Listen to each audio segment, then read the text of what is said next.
Hello guys, welcome to my channel. আশা করি সবাই ভালো আছেন আর আমিও বেশ ভালো আছি। তাই আজকে রান্না হবে কষা কষা মাটন। এখানে আমি প্রায় 1.25 কেজির মতো মাংস নিয়ে নিয়েছি। আজকে এই মাংসটা আমি রান্না করব। তো প্রথমেই আমি এই যে এখানে দেখতে পাচ্ছেন মাটন নিয়ে নিয়েছি, আর এর উপরে আমি এখন ম্যারিনেট করার জন্য হলুদের গুঁড়া দিব, তারপরে দিব মরিচের গুঁড়া, আর তারপরে অল্প একটু আদা এবং রসুনের পেস্ট দিয়ে দিব। দিয়ে দেওয়ার পরে তারপরে এটা ম্যারিনেট করে দিব 30 মিনিটের জন্য। ভালোভাবে সুন্দরভাবে এটা মিক্সিং করব। এইখানে দেওয়া আছে আদা, রসুন, তারপরে হলুদের গুঁড়া, মরিচের গুঁড়া অল্প অল্প করে, হাফ চা চামচেরও কম দিয়ে আমি এটা এখন 30 মিনিটের জন্য ম্যারিনেট করব। পর্যায়ে আমি আলুগুলোকে একটু মাখিয়ে নিচ্ছি সামান্য হলুদ দিয়ে। এর সাথে আমি একটু নুনও দিয়ে দেবো। এগুলোকে মূলত আমি ফ্রাই করে নেব। ফ্রাই করে তারপরে আমি এই মাটন রান্না এটা ব্যবহার করব।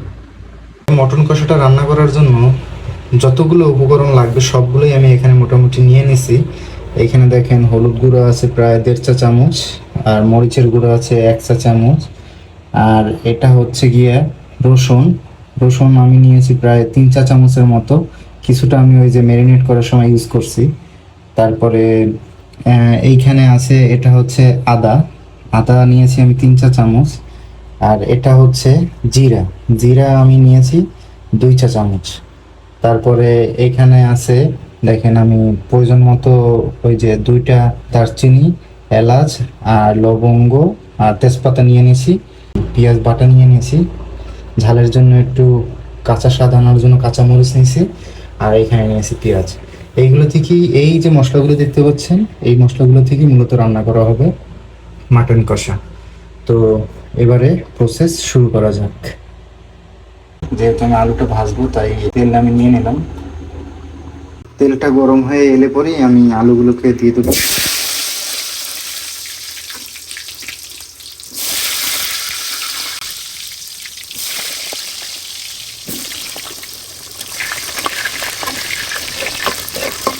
আলুগুলো এবারে হয়ে আসছে, হালকা বাদামি রং হয়ে গেলে পরেই আপনি আলুগুলোকে তুলে ফেলবেন।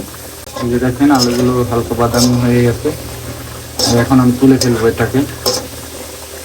এরপর যে আমি তেজপাতা, দারচিনি আর হচ্ছে গিয়ে এলাচি এগুলো দিয়ে দেবো, আর লবঙ্গ আছে সেটাও দিয়ে দেবো এর মধ্যে। পরে আমি 4টা মিডিয়াম সাইজের পেঁয়াজ কাটা নিয়ে নিয়েছি, এটা আমি এখন দিয়ে দেবো এখানে। এগুলো সব দেওয়া হলে পরে পেঁয়াজটা হালকা ভাজা হলে পরেই আমি মশলাগুলোকে দেবো। তাই একটু নেড়ে চেড়ে নিচ্ছি। আমি এগুলোকে প্রায় 1-2 মিনিটের মতো ভাজবো মিডিয়াম আছে, যাতে পেঁয়াজগুলো না পুড়ে যায় সেদিকে খেয়াল রাখবেন। এ পর্যায়ে আমি একে একে মশলাগুলোকে দিয়ে দেবো। প্রথমে দেবো হচ্ছে পেঁয়াজ বাটা। এই যে পেঁয়াজ বাটা, এই যে নিয়ে নিলাম জিরা বাটা, দিয়ে দিলাম জিরা বাটা। তারপরে আদা বাটা দিয়ে দিলাম,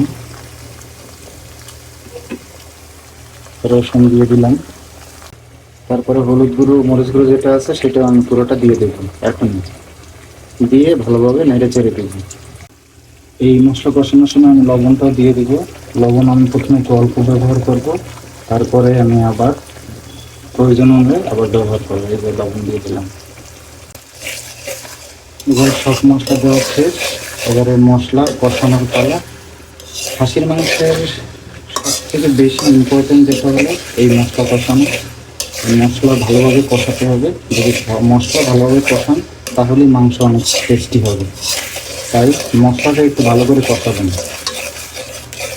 পর্যায়ে আমি একটু জল দিয়ে নিচ্ছি। জল দিয়ে আবার মশলাগুলোকে সুন্দর করে কষাচ্ছি। মনে রাখবেন, মশলা যত ভালো করে কষাবেন মাংস তত ভালো টেস্টি হবে। তবে কষাতে কষাতে আবার আমরা অনেকে করে ফেলি কি, মশলাকে পুড়ে ফেলি। তো সেই দিকে কিন্তু খেয়াল রাখতে হবে। আমার মাংস ম্যারিনেট করা শেষ। এখন আমি মাংসগুলোকে ওই মশলার মধ্যে দিয়ে মশলাটাকে আবার ভালো করে কষাবো। এই যে দেখেন মাংসগুলোকে আমি নিয়ে নিলাম, আর মাংসগুলোকে এবার আমি এই মশলাগুলোর মধ্যে দিয়ে দিলাম। মাংসগুলোকে দেওয়ার পরে এগুলোকে ভালোভাবে নেড়ে ছেড়ে দেবো এবং ভালো করে কষাবো।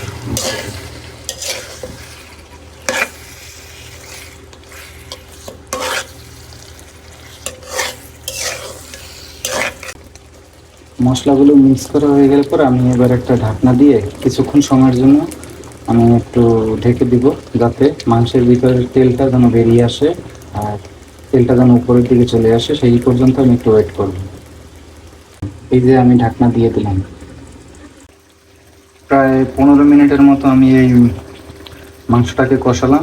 কষানোর পরে দেখেন তেলগুলো উপরের দিকে চলে আসছে আর মাংসের কালারটা কীরকম আসছে দেখেন। আমি আরও একটু কষাবো, আরও 5 মিনিটের মতো কষাবো, তারপরে আমি পানি দিয়ে ঢেকে দিব।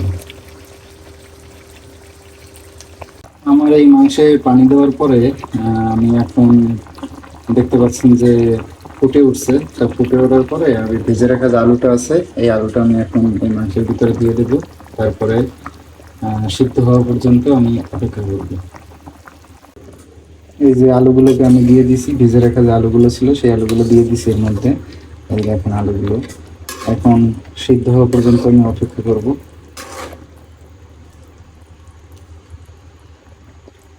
এই যে আমার মাংস রান্না প্রায় শেষ, আর একটু ঝোল টানানোর পরেই শেষ হয়ে যাবে মাংস।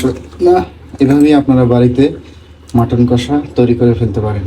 আর একটু ঝোল টানাবো, ঝোল টানানোর পরেই হয়ে যাবে মাটন কষা। তো হয়ে গেল আমাদের মটন কষা রান্না। দেখেন ঝোলটা অনেক ঠিক হয়েছে।